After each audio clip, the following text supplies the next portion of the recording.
of you have been doing as well. But Kristina, just to get back to your story, because we want to bring it full circle and bring it all the way to where you're doing now and working at Strictly, having gone out with Daniel O'Donnell, of course. We'll get to all that. But you were in Russia, telling us about your relationship with your mum and how you started dancing as a teenager and the Russia that you grew up in. But you ended up moving to America. So how did that come about, and what were you involved in America? Just one of my good friends already moved to the States, and she was competing and teaching there. And when my dance partner actually injured his knee really badly, he couldn't continue anymore. Through mutual friends, I connected with her and I said I really would love to continue my competitive career, because at that time I was running a dance school with lots of children, taking them around the country to compete and so on. But, I was only 21 myself, and I really wanted to continue compete. And unfortunately, in my sort of region, there was no one sort of on that level and that age to actually carry on and do professional competitive sport. So she responded back and she said, eventually, it was very difficult at the beginning, but then eventually she said, you know what, I have a studio in Seattle, Washington, where they would love to have a Russian speaking teacher, because they have lots of Russians there, because obviously Microsoft quarters are there and everything. And, you would teach and you would compete professionally as well. And that's how I moved to the States. And it was a very difficult decision. I actually didn't really want to go there at first, because for me, it was never about leaving Russia. It was about my career. I would have gone anywhere, really, whether it would be another city in Russia, like Moscow, St. Petersburg, or anywhere in Europe, really. I just wanted to carry on with dancing. And that, obviously, passion was very strong in me, And yes, I've made a decision. I didn't speak a word of English when I moved to the States. It was a very scary time, it was hard. And how old were you then, Kristina? Sorry? How old were you at that time? I was at 23 at that time. So I left my mom, my family behind, so I moved there. But I was living with a wonderful family, and the dance school was absolutely fantastic. They were so welcoming and so nice, And it was a tough transition, but it was probably as good as it can get, because I had a lot of nice people around me who were very helpful and very accommodating. They tried to understand how difficult it is to move from one country to another, don't speak the language, and so on. And obviously, in the world of competitive dancing, you sort of actually, once you start competing, it doesn't really matter where you live, because you go to the same competitions around the world and you see the same couples and same dance teachers, and sort of the same faces. So you feel at home right away once you go back to competitive sport, because it's like any sport, it's quite close and sort of we all know one another, and so it's kind of made that transition much easier, because obviously, like I said, I didn't really want to move there because of just changing my lifestyle. Let's say I wanted to do it for my career, for my dancing. You say you know each other and you get on well, but there is a sort of dark side to it, isn't it? You talk about that as well in that sort of competition circuit. Quite a bit of politics involved. How does it manifest itself? A massive amount of politics, because obviously, as any sport, you have people at the top, who are sort of ruling that sport and so on.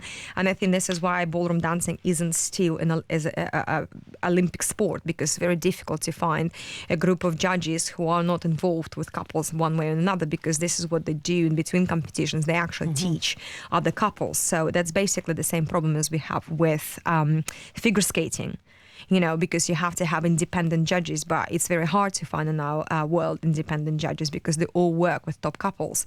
And the same thing happened in America, actually, because once I started competing with my dance partner there, we still were taking lots of lessons from, people we admired in our world, of dancing. And actually, in fact, most of them were from the UK. We would travel to London and take lessons. And obviously, American judges were quite upset about it, because they felt that we were snobbing them and we didn't think they're good enough for us, which actually wasn't the case. It was just simply, once you have a teacher with whom you feel comfortable and you think they actually, really there to help you, you sort of tend to stick with that person. It's like in any other sport. You have your coach, the person who motivates you well. You're going to work well, you're going to do great results. And the same thing in ballroom dancing. So, for us, it was really a matter of sort of just carry on with that sort of teacher who we both trusted.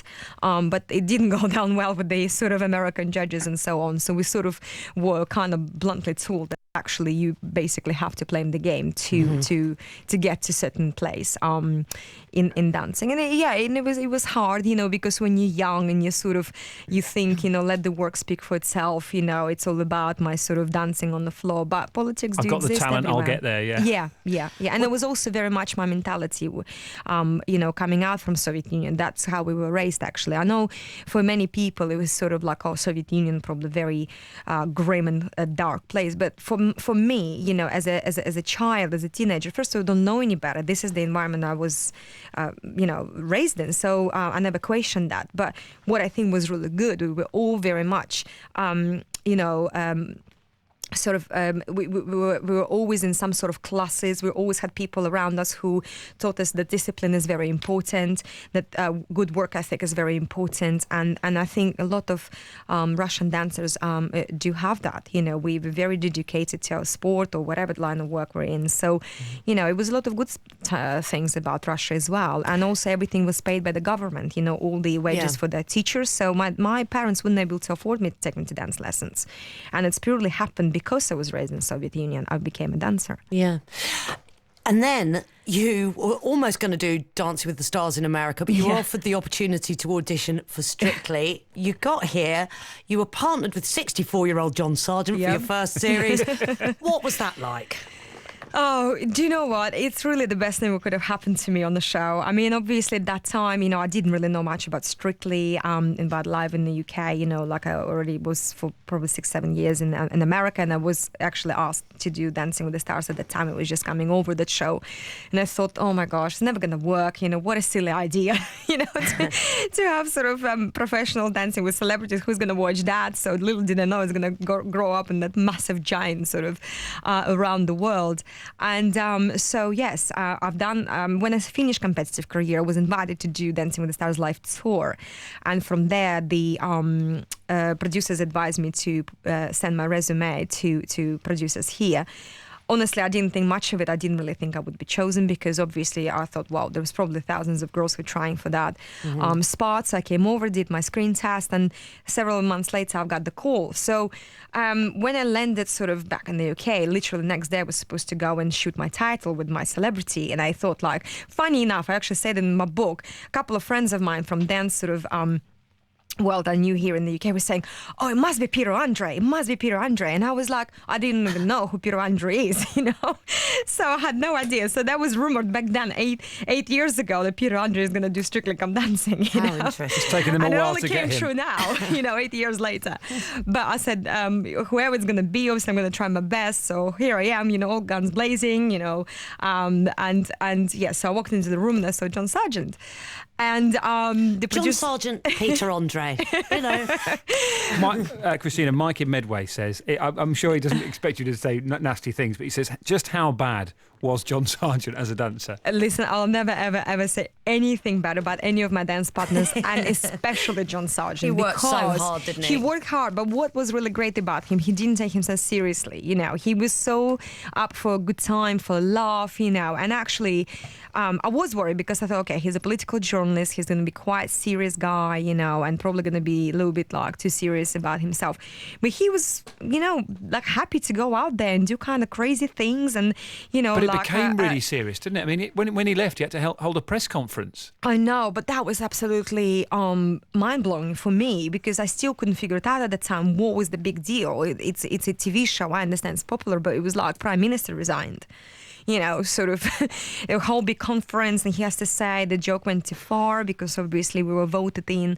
It was like a week before quarterfinals, good dancers started leaving the show, and I think he felt a bit of pressure at that point to actually, like it wasn't right anymore because yes, it was fun, it was all funny at and did some other point. dancers feel like that too, Kristina? Because there was a lot of reports saying that the other dancers were becoming frustrated with his success and the press attention and how overwhelming it was. Do you know what? I rightfully so. Probably if I were in their shoes, I would feel the same. I don't know, because when you have somebody really good as a celebrity, you want to go far, of course, and it would be sad if you sort of like eliminated from the show show, and maybe people with not such a great sort of dance talent still there.